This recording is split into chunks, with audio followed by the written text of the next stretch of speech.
Okay, so thank you all for coming. This first of the hopefully many public engagement talks. I'm Gary Rousel from Salford University, and I know most of you here, or a large proportion of you here, already know me. I had many topics in mind when I was going to do this talk, and something that happened in the United States in February fired me off in a particular direction, and that was Barack Obama's budget announcements for NASA for the next few years. When I was in here discussing it with someone, a few people turned around and said, well, we shouldn't spend all that money in space, it's a big waste of money, and we could cure this and cure that and stop poverty and all sorts of other things. And it struck me that not many of us, well, not many of the public in general, really understand the scale, the expense of some of the things that we do on a daily basis on this planet. So I thought I'd do just a short talk explaining the scale of what we actually spend in space, what we spend on various other projects that some might think are more or less useful, and what we get as a return from spending money going into space. Now, Barack Obama has made fairly serious cuts to the space program. It's not so much a financial cut, because the overall spending on NASA is going to remain fairly similar to what it has done for the past few years. Although the actual budget has decreased massively from 10 or 15 years ago, and I'll give you some figures in a moment. But a lot of people say, well, what has space ever done for us? What do we get in return? And there's a few things we all think we know was invented by NASA or through the space program. Some of those things weren't invented by NASA at all, and one of them is Velcro. And a lot of people think Velcro was invented by NASA. It wasn't. It was invented by a rather eccentric Swiss entrepreneur, an engineer, who gone out for a walk in the countryside and got loads of burdock seeds stuck to his jacket and his trousers and his dog. And rather than getting annoyed with that, he thought, there's got to be some use for what's going on here, because these things stick to stuff and you can pull them apart and stick them back on again over and over and over and over. And he turned it into Velcro. I think the reason that people see NASA as being the inventor of that is the very early days of the Apollo space program. They used it all over their spacesuits because it's very light and it's a really easy way of sticking stuff on. And in zero gravity, if you don't stick things to you, they tend to just float away all over the place. So Velcro was really publicised by NASA, made a popular material, a popular piece of engineering design, but it wasn't actually developed by them. Another thing that people think NASA developed is Teflon, non-stick frying pans.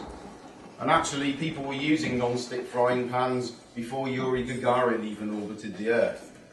It was a DuPont, well, not a DuPont discovery, but they licensed it and patented it. It's actually called PTFE. I'm not going to even attempt to try and pronounce the actual chemical name of it because I'll get it horribly wrong. But the abbreviation is PTFE, and Teflon is simply a trade name. So some of the things we think we know that space has done for us, it hasn't at all. But some of the things it has done for us are quite incredible. But how much does it cost? Well, the current budget for NASA for a year is just slightly under 20 billion US dollars. And that's a big lump of money. Or so you would think. But the American defense budget for this current year is $780 billion. That's as much as I can find out about the American defense budget, because certain parts of it are not accessible. But a study that was done from about 4 years ago, when figures were finally released, found that the initial $530 billion budget, when added up at the end of the year, came to nearly $1 trillion. So you can probably more or less double that figure in terms of defence. Now, America's a big country, it's got a large population, and it's got a big presence around the world. So how do we stack up in comparison to that? Well, a good example for the UK is the Trident replacement that's been a bit of a political hot potato in the past year or so, especially with the current financial circumstances. The Trident programme, which is to stick a load of nuclear missiles in submarines and leave them at the bottom of the ocean, and then build a fleet of ships to protect those submarines sat in the bottom of the ocean, and a load of satellites to monitor the ships protecting the submarines sat in the bottom of the ocean. Over the 25-year timescale of its development and its life is going to cost £100 billion.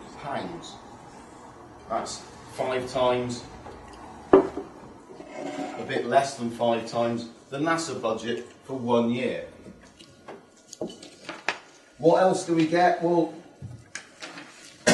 our NHS bill for 1 year in this country for this last year was £119 billion. So 6 times the NASA budget. I'm not suggesting for 1 second that it's better to go into space than to cure people or fix people, but it just puts into perspective the scale of the numbers involved. The war, I'm not sure I'm allowed to call it a war, the mission in Afghanistan and Iraq last year cost the American taxpayer $187 billion. So if you round the figures off a little bit, just over a few weeks' worth of war pays for the space program. The thing that Barack Obama has cut significantly is not so much the budget total, but what it's going to be spent on. And there are several motivations behind this, a lot of them political, and not many of them financial, and none of them really particularly scientific. One of the things they've done that's the real thing that goes to my heart is they've cut the manned space program. Apart from sending astronauts up to the International Space Station, all of the mission objectives, going back to the moon, going to Mars, possibly setting up a base on the moon, and possibly going even further beyond Mars, have all been scrapped. And with it, all of the technology and all of the developments that would have gone along with that. I personally think it's a massive mistake to do that. But the American people, like a lot of people around the world, they see difficult financial times, economic turmoil going on, and the space program is an easy target, because it is very easy to say, why should we bother? Why should we bother? Well, there's lots of technology all around us that we use on a daily basis that comes from the space program. Everyone here, how many people here drive a car? Probably most of you, I would imagine. How many of you have got sat-nav? Probably a large proportion of you.